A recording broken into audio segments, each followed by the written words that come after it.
नमस्कार. दर्पण मालिकेतलं पुढचं पुष्प कथेचं नाव आहे गूढ.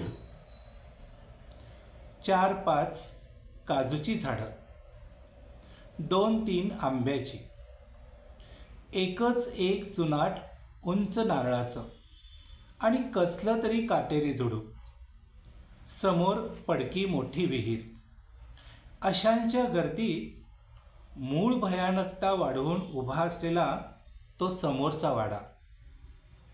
गेली काही वर्ष ओस पडला होता. एखादं कुत्रं देखील तिकडं फिरकत नव्हतं. आंब्याच्या दिवसात चांगले गुबगुबीत आंबे लागलेले दिसायचे.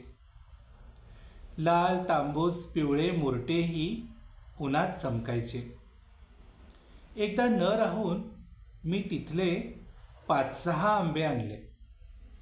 तेव्हा झपाटलेले आंबे इथं कशाला आणलेस असा कांगावा करून घर मालकिनीनं ते दूर फेकायला लावले आणि माझ्या पायावर पाणी घालून गेटाच्या आत घेतलं. त्या वाड्यात माणसं टिकत नाहीत, भूतं आहेत तिथं अशी भीती घालून तिनं माझीही भीती वाढवली. एक दिवस त्या वाड्यासमोर एक ट्रक उभा दिसला.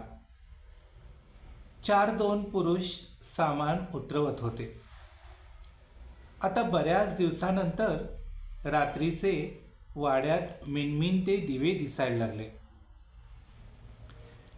राहणारी 3घच माणसं, एक फ्रॉक घालणारी म्हातारी आणि तरुण जोडपं, सोबतीला 2 कुत्री, एक काळा व दुसरा तांबूस डॉबरमॅन. सकाळी 9च्या दरम्यान ते जोडपं लॅबरेटावरून कुठंतरी दूर निघून गेलं की ती मड्डम दिवसभर आपल्या 2 कुत्र्यांसह त्या झाडीत हिंडून फिरून बघायची.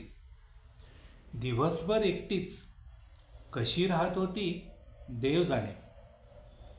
एक दिवस त्या वाड्याभोवती धुराचे लोट दिसले. नंतर तो परिसर बराच स्वच्छ दिसू लागला. पुढे अधूनमधून असाच धूर येत होता.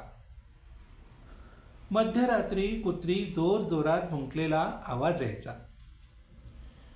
मोठं गूढ कुतूहल वाटायचं तिकडचं. जावं, त्यांच्याशी बोलावं, तो वाडा पाहावा असंही अधूनमधून वाटायचं. पण घर मालकिनीचं माझ्यावर नेहमी लक्ष असायचं. असेच काही दिवस लोटले.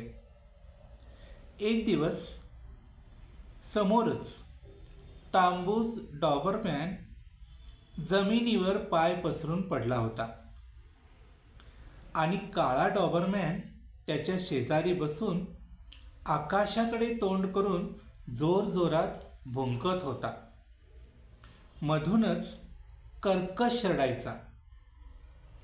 नंतर 4-5 दिवस कुजलेला वास सहन होत नव्हता.